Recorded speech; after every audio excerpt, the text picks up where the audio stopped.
వద్దనుకున్న ఒక 2 రోజుల నుంచి కొన్ని థంబ్‌నెయిల్స్ కనిపిస్తున్నాయి. దాంట్లో ఒక థంబ్‌నెయిల్ వచ్చేసి నారా లోకేష్ గారికి ఆహ్, డిప్యూటీ సీఎం పదవి ఇవ్వాలి అనే ఒక డిమాండ్. దీన్ని ఎవరు తీసుకొచ్చారు, ఎందుకు తీసుకొచ్చారో తెలీదు కానీ మొత్తానికైతే ఈ డిమాండ్ మీద తెలుగుదేశం పార్టీ నాయకులు కూడా ఓపెన్‌గా ట్వీట్స్ పెడుతున్నారు. సోమిరెడ్డి గారు కావచ్చు, ఇట్లా వీళ్ళందరూ పెడుతున్నారు. ఇంకొక థంబ్‌నెయిల్స్ అంటే ఇంకొక సార్ట్ ఆఫ్ థంబ్‌నెయిల్స్‌లో వచ్చేసి నా అభిమాన నటుడు ఉప ముఖ్యమంత్రి శ్రీ కొణిదెల పవన్ కళ్యాణ్ గారిని ముఖ్యమంత్రి చేయాలి అనే ఒక డిమాండ్. ఈ థంబ్‌నెయిల్స్ 2 కనిపిస్తున్నాయి అన్నమాట. అయితే ఫస్ట్ ఆఫ్ ఆల్ లోకేష్ గారి గురించి మాట్లాడాలి. నారా లోకేష్ గారికి డిప్యూటీ సీఎం పదవి ఇవ్వాలి అంటే ఇన్ ఫస్ట్ ప్లేస్ ఎవరికి ఏ మినిస్ట్రీ ఇవ్వాలి అనేది ముఖ్యమంత్రి డిస్క్రీట్. ఆయన ఎవరికి ఏ పదవి ఇవ్వాలి అనుకుంటారో ఆయన ఆ మినిస్ట్రీస్ని వాళ్ళకి అప్పచెప్తారు కదా. ఇది అందరికీ తెలిసిన విషయం. ఇప్పుడు క్యాడర్లో కావచ్చు, లేకపోతే పార్టీ నాయకుల్లో కావచ్చు, ఏ పార్టీ అయినా సరే అది మా నాయకుడు, మేము అభిమానించే నాయకుడు కావచ్చు, వాళ్ళు ఇట్లా ఈ పదవిలో ఉంటే బాగుంటుందని అభిమానంతో అడిగే వాళ్ళు ఉంటారు, ప్రాపకం కోసం అడిగే వాళ్ళు ఉంటారు. అంటే ఇప్పుడు నారా లోకేష్ అనే వ్యక్తికి డిప్యూటీ సీఎం పదవి ఇవ్వాల్సిందే అని నేను రోడ్డు మీదకి వచ్చాననుకోండి, ఆబ్వియస్లీ ఆ మ్యాటర్ నారా లోకేష్ గారి దాకా వెళ్తుంది కాబట్టి ఆయన ఓకే ఇతను మన సపోర్టర్ అనే ఒక ఫీలింగ్ రావాలి కాబట్టి ఆ ప్రాపకం కోసం కూడా మాట్లాడేవాళ్ళు కొంతమంది ఉంటారు, అంటే ఎగ్జిస్టెన్స్ కోసం. సో ఈ రకమైన వ్యక్తులు కొంతమంది ఉంటారు, సెట్ ఆఫ్ పీపుల్స్లో. ఇంకొకరు నిజంగానే అభిమానం కొద్ది నిజంగా నారా లోకేష్కి రావాలి అనే వాళ్ళు ఉంటారు. మా వర్షన్ ఇఫ్ నిజంగా ఒకవేళ ఇన్ ఫస్ట్ ప్లేస్ ఇందాక చెప్పినట్టు ముఖ్యమంత్రి గారు ఏ నిర్ణయం తీసుకుంటారో అది that will be the final decision. కాబట్టి ఇప్పటికైతే వాళ్ళకి ఇచ్చిన మినిస్ట్రీస్ ఉన్నాయి, అది కాకుండా డిప్యూటీ చీఫ్ మినిస్టర్ పదవి అనేది కావాలి అని అడుగుతున్నారు. ఫస్ట్ ఆఫ్ ఆల్ ఎందుకు అడుగుతున్నారు, అడిగింది కరెక్టా కాదా? కరెక్ట్ అనేది first of all we don't decide what is correct and what is wrong. కాకపోతే ఎందుకు అడుగుతున్నారు అనేది ముందు మాట్లాడుకుందాం. ఎందుకు అడుగుతున్నారు అంటే నారా లోకేష్ గారిని ఇంటెన్షనల్గానో అన్ఇంటెన్షనల్గానో పూర్తిగా ఆయన అంటే క్యాడర్లో ఆయన బాగా యాక్టివ్గా ఉంటున్నారు, ట్విట్టర్లో ఆయన టీం యాక్టివ్గా ఉంటున్నారు. ఇదంతా ఒక వర్షన్ అయితే నారా లోకేష్ అనే వ్యక్తి పూర్తిగా మీడియాకి కనిపించకపోవటం అంటే మీడియా అటెన్షన్ ఆయనకి ఇచ్చిన మినిస్ట్రీకి సంబంధించిన ఆయన పనులు చేసుకుంటారు. అందరూ ప్రతి ఒక్కళ్ళు వచ్చేసి ఆ మినిస్టర్ సరిగ్గా చేయట్లేదు, ఈ మినిస్టర్ సరిగ్గా చేయట్లేదు అనరు కదా. ఆయనకి ఇచ్చిన పని ఆయన చేసుకుంటున్నారు. Of course that doesn't mean he is not working. మీడియాలో కనిపించినంత మాత్రాన ఒక వ్యక్తి పని చేయట్లేదని కాదు కదా, ఆయనకి ఇచ్చిన పని ఆయన చేస్తున్నట్టున్నారు. ఓకే, సో మీడియాలో కనిపించకపోవటం, నారా చంద్రబాబు నాయుడు గారి కంటే కూడా ఎక్కువగా నా అభిమాన నటుడు ముఖ్యమంత్రి పవన్ కళ్యాణ్ గారు ఎక్కువగా మీడియాలో అంటే అదే చెప్తా ఉంటాను కదా, ఏదైనా పథకాలు ఉన్నప్పుడు ముందుకు వచ్చేయటం, ఏదైనా ఇష్యూస్ ఉన్నప్పుడు కూడా ఇది నాకు సంబంధం లేదని చెప్పేసి హడావుడి చేసేయటం. ఆ లడ్డు విషయం దగ్గర మొదలు పెడితే ఆ తర్వాత ఈ హోమ్ మినిస్టర్ అనిత గారి గురించి మాట్లాడటం కావచ్చు, సీజ్ ద షిప్ కావచ్చు, వీటన్నిటి అంటే ఈ నానా యాగే చేసే ప్రాసెస్లో భాగంగా ఆయన ఎక్కువ there won't be any negative publicity are positive publicity, it will be publicity అంతే. అది నెగిటివ్గా వెళ్తుందో పాజిటివ్గా వెళ్తుందో పక్కన పెడితే పబ్లిసిటీ ఈజ్ పబ్లిసిటీ కదా. ఆ తర్వాత మనం ఎల్లిపప్పలం అయిపోయామా అనేది పక్కన పెట్టండి. అట్లా ఆయన కనిపిస్తున్నాడు. నారా లోకేష్ గారికి ఏమో పూర్తిగా ఆయన కనిపించకపోవడం, అదొక రకమైన ఇన్సెక్యూరిటీ అనేది క్యాడర్లో స్టార్ట్ అయ్యింది అనేది మాకు అర్థమైన విషయం.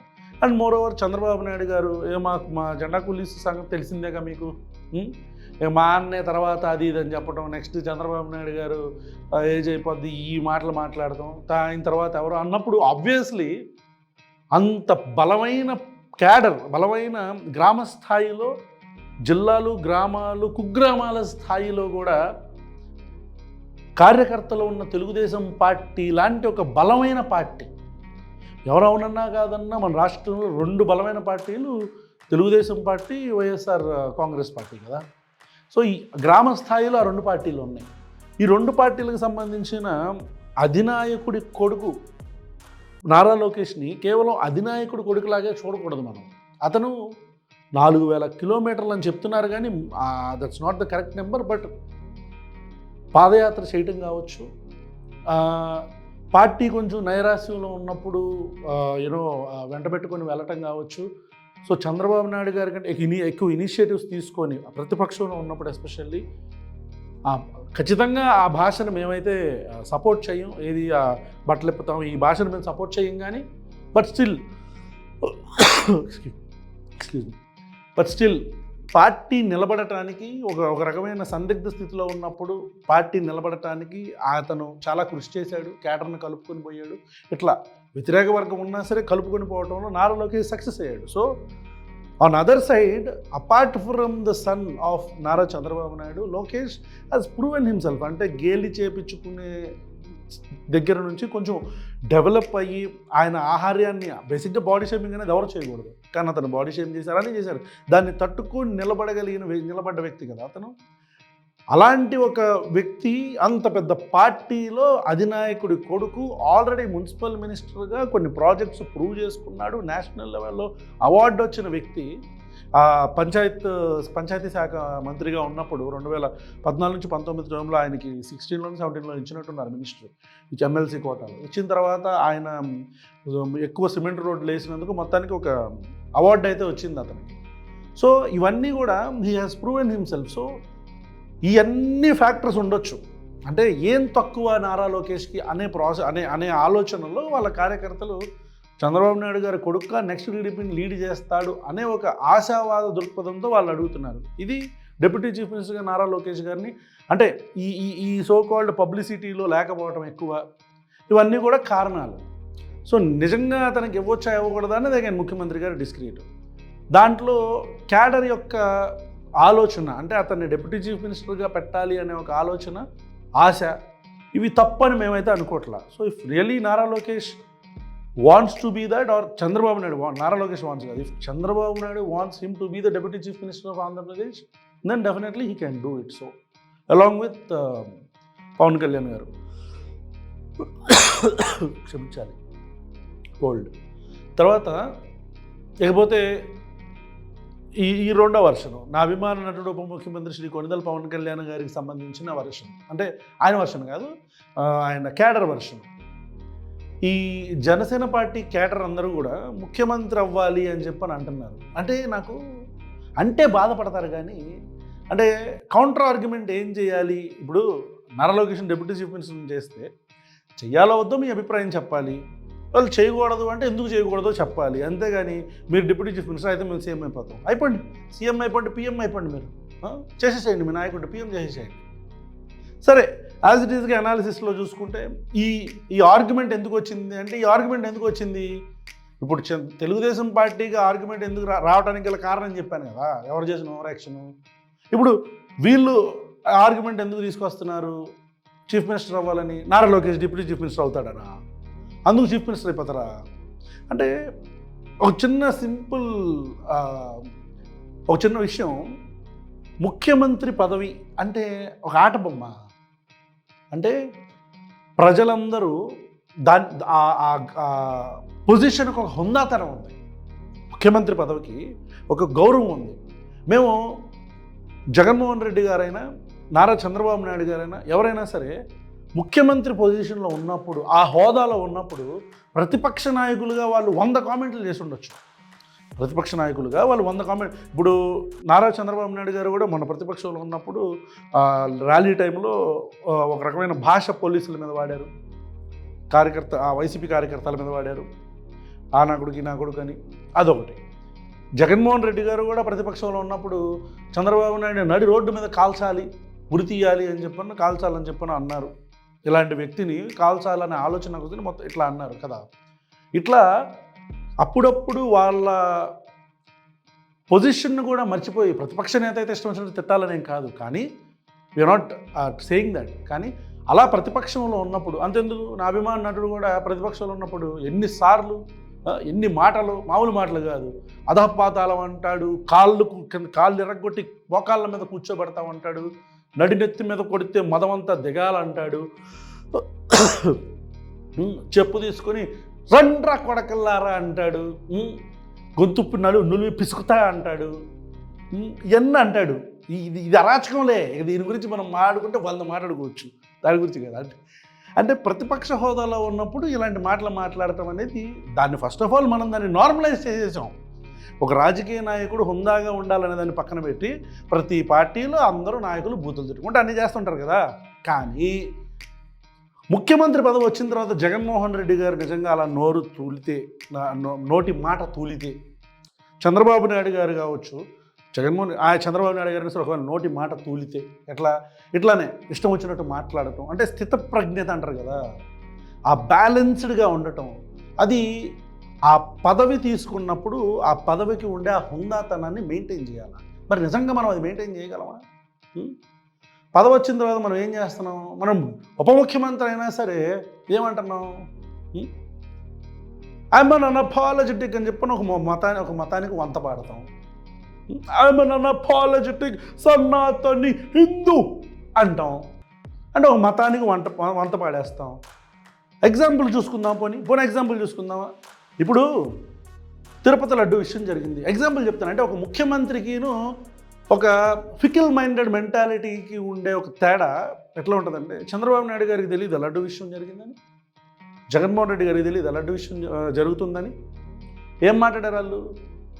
జగన్మోహన్ రెడ్డి గారు కానీ చంద్రబాబు నాయుడు గారు కానీ ఎలాంటి భాష మాట్లాడారు?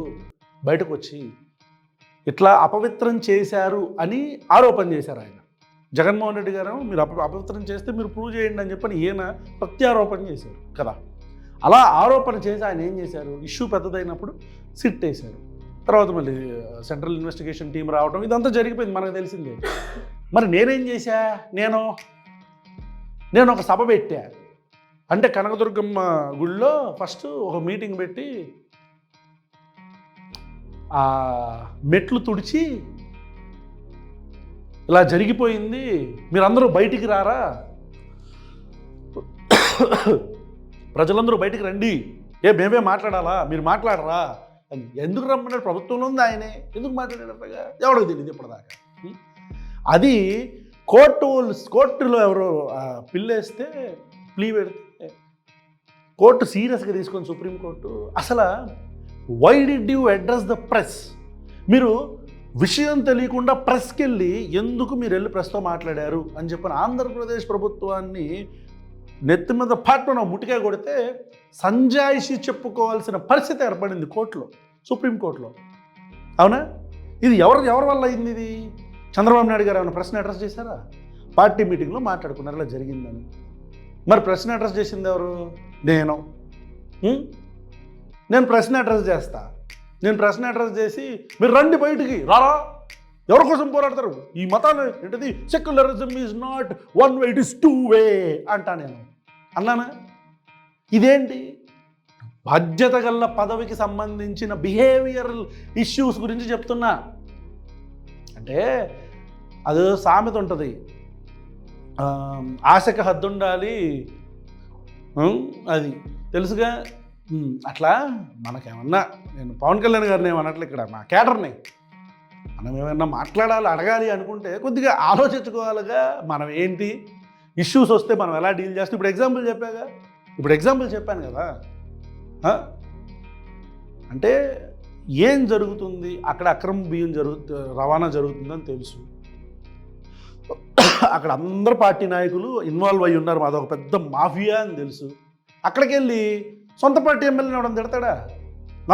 సొంత కూటమి ఎమ్మెల్యేని మళ్ళీ పబ్లిక్ డొమైన్లో నుంచొని పెద్ద సభలో మరి అంటే పదవి యొక్క ఇంపార్టెన్స్ చెప్తున్నా. మనకు ఒక పదవి ఉంది, క్యాబినెట్ మీటింగ్ కాల్ ఫర్ చేసి లోపలికి పిలిచి అందరు మంత్రులతో మాట్లాడు, ఏంటంటే I'm not happy with what ever the home affairs is doing, ఇట్లా జరుగుతుందని చెప్పు, మనకున్న పరిజ్ఞానం అంతా అక్కడ బయటపెట్టు.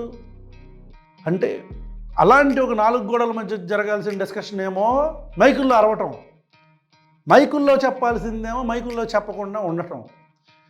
అంటే ఆ ఫికిల్ మైండెడ్ మెంటాలిటీ. ఇప్పుడు రాజకీయ పదవిలో ఉన్నప్పుడు మనం కొన్ని మెయింటైన్ చేయాలి. ఆ మెయింటైన్ చేయడం మాకు రాదు అంటున్నా. అలాంటి రాని మాకు ముఖ్యమంత్రి పదవి ఇచ్చారనుకోండి, తొక్క తీస్తా, తోలు తీస్తా, కాళ్ళు ఎర్రకొట్టి కింద కూర్చోపెడతా, ఇవే ఉంటాయి. ఇక మొత్తం ఈ కథ అంతా ఇంతే ఉంటుంది. అది కాబట్టి మనం జగన్మోహన్ రెడ్డి గారి గురించో, చంద్రబాబు నాయుడు గారి గురించో, లేకపోతే వాళ్ళు అధినాయకులుగా ఉన్న పార్టీల గురించి పక్కన పెడితే వాళ్ళు అధిరోహించిన పదవుల గురించి మాట్లాడుకునేటప్పుడు మాట్లాడేటప్పుడు మనకు వచ్చిన ఓటు పర్సంటేజ్ అంతా తెలుగుదేశం పార్టీ పొత్తులో లేకపోతే మనకెన్నో పర్సంటేజ్ ఓట్లు వస్తాయి అవన్నీ మనం అంటే గ్రౌండ్ లెవెల్లో కొంచెం నుంచొని రియాలిటీ చెక్ చేసుకోవాలా. మన పర్సంటేజ్ ఆఫ్ ఓట్లు ఎన్ని, మనం ఇండివిజువల్గా పోటీ చేస్తే మన పోటు ఎంత, మనం ఎన్ని పదవులు, మనం ఎన్ని నియోజకవర్గాల్లో గెలిచాము,